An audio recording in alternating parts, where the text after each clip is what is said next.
মধ্যপ্রাচ্যের আকাশে আবারও যুদ্ধের দামামা, উত্তেজনার দাবানল ধীরে ধীরে ছড়িয়ে পড়ছে। ইরানকে ঘিরে সামরিক নড়াচড়া শুরু করেছে ইসরায়েল, যুক্তরাষ্ট্র ও যুক্তরাজ্য। তুরস্কের পররাষ্ট্রমন্ত্রী হাকান ফিদান এমন এক সতর্কবার্তা দিয়েছেন, কূটনৈতিক ভাষার আড়ালে যায় এক গভীর আশঙ্কার প্রতিধ্বনি। তুর্কি সংবাদ মাধ্যমকে দেওয়া এক সাক্ষাৎকারে তিনি স্পষ্ট করে বলেন, বিভিন্ন গোয়েন্দা তথ্য বিশ্লেষণ করে আঙ্কারার ধারণা ইসরায়েল ইরানের বিরুদ্ধে আঘাত হানার জন্য একটিমাত্র সুযোগ খুঁজছে। কেবল উপযুক্ত একটি মুহূর্তের অপেক্ষায় রয়েছে তারা। সুযোগ পেলেই হামলা চালাবে। এমন কোনো হামলা গোটা মধ্যপ্রাচ্যকে আরও ভয়ঙ্কর ও নারকীয় অস্থিতিশীলতার দিকে ঠেলে দেবে বলে উচ্চ সতর্কতা জানিয়েছেন তিনি। ফিদান জানান, ইসরায়েলের হামলার এই আশঙ্কা কেবল কাগুজে বিশ্লেষণ নয়। সম্প্রতি তেহরান সফরের সময় তিনি ব্যক্তিগতভাবে ইরানের শীর্ষ নেতৃত্বকেও বিষয়টি অবহিত করেছেন। ইরানের একজন বন্ধু হিসেবে এই কঠিন ও তিক্ত ঐশ্বত্য সামনে আনতে হয়েছে বলে মন্তব্য করেন তিনি। তার ভাষায়, ইসরায়েল যদি ভিন্ন কোনো পথ বেছে না নেয়, শেষমেশ হামলাই করে বসে। তবে পরিস্থিতি নিয়ন্ত্রণের বাইরে চলে যাওয়ার ঝুঁকি প্রবল।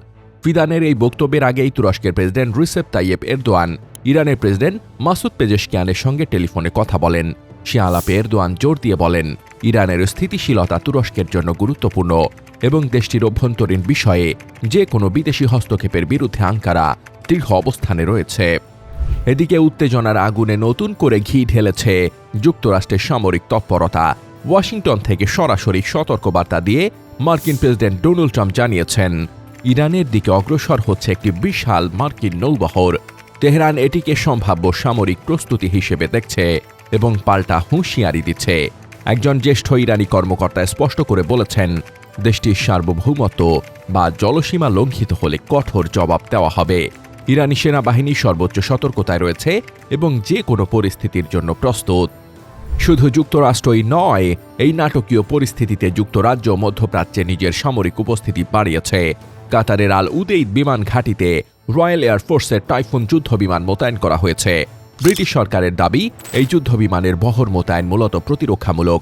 তবে অনেক বিশ্লেষকের মতে এটি ইরানকে ঘিরে সম্ভাব্য সংঘাতের প্রস্তুতিরই অংশ।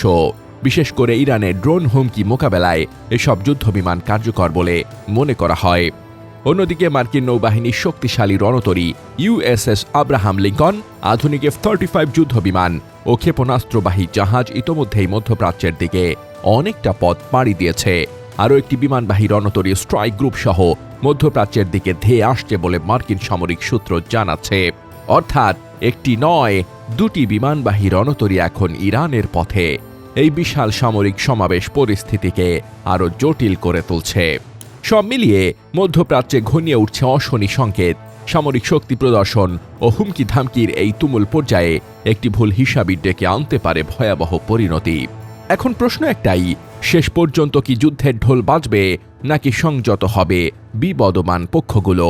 ইতিহাসের এই সন্ধিক্ষণে সেই উত্তরের জন্যই এখন সবার অপেক্ষা। News desk, দোতিয়াল।